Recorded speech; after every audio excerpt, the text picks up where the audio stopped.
Hello दोस्तों, नमस्कार। आपका स्वागत करती हूँ डीएनपी इंडिया में। इस वक्त की 10 बड़ी खबरों से हम आपको रूबरू कराएंगे। तो आइए शुरुआत करते हैं खबरों का सिलसिला।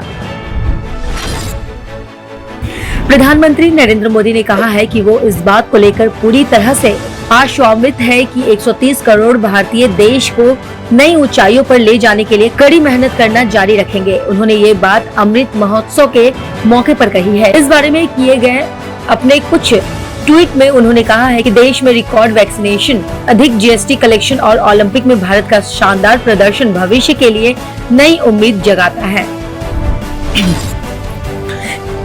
टेक्सास जासूसी कांड के मुद्दे पर हुए हंगामे के वजह से संसद का मानसून सत्र 2 सप्ताह के लिए काफी प्रभावित हुआ है। इसको देखते हुए इस सत्र को समय से पहले ही खत्म करने पर भी सरकार विचार कर रही है। विपक्ष का आरोप है कि सरकार बहस से भाग रही है। वहीं विपक्ष ने कहा है कि वो सरकार के इस प्रस्ताव पुरजोर विरोध करेगी। इस मुद्दे पर विपक्ष और सरकार दोनों ही आमने सामने हैं। दोनों ही सदनों में इस मुद्दे पर घमासान मचा रहा।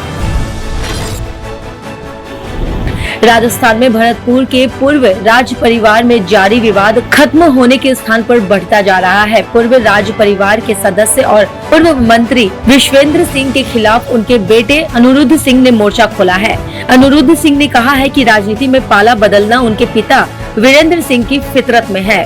वो मौका देखकर पाला बदलते रहते हैं। कभी लोकदल में शामिल हो जाते हैं तो कभी बीजेपी और ओम प्रकाश चौटाला की पार्टी में आ गए।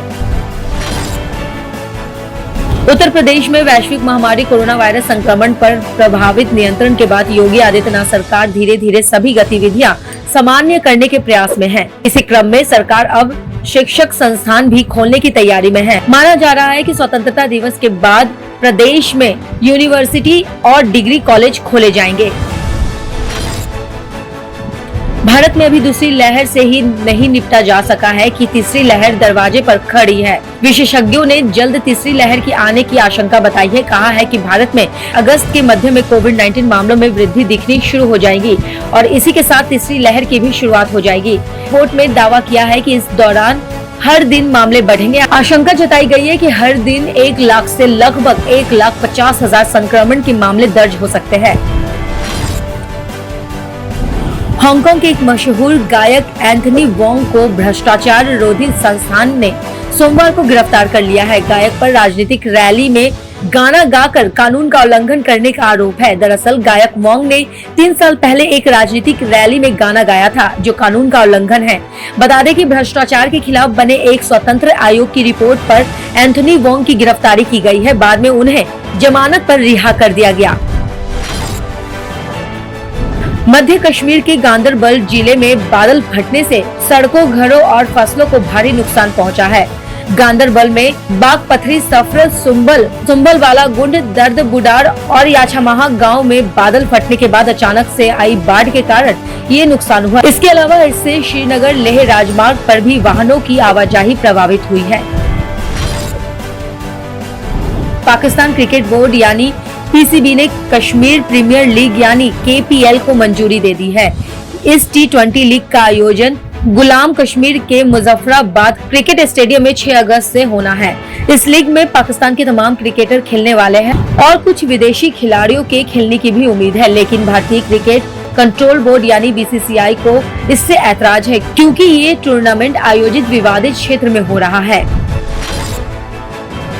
जापान में चल रहे टोक्यो ओलंपिक 2020 में भारतीय महिला हॉकी टीम के लिए सोमवार 2 अगस्त का दिन बेहद खास रहा है।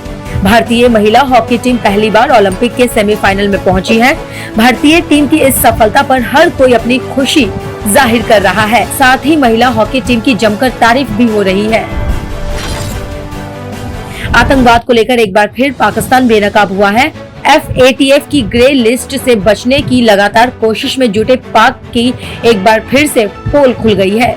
दुनिया की आंख में धूल झोंक रहे पाकिस्तान की कलई खुल गई है। पाकिस्तान आतंकवादी संगठन जैश-ए-मोहम्मद का सरगना मसूद अजहर पाकिस्तान में ही छिपा है। वही रिपोर्ट के मुताबिक मसूद अजहर पाकिस्तान के बहावलपुर में रहता है, जिसकी सुरक्षा में पाकिस्तान के सुरक्षा बल तैनात रहते हैं। इससे एक बार फिर से ये सिद्ध हो गया है कि पाकिस्तान आतंकवाद का पनाहगाह भी है। आतंकवादियों के लिए पाकिस्तान की धरती स्वर्ग बनी हुई है। खबरों की और जानकारी के लिए देखते रहिए डीएनपी इंडिया। तब तक के लिए नमस्कार।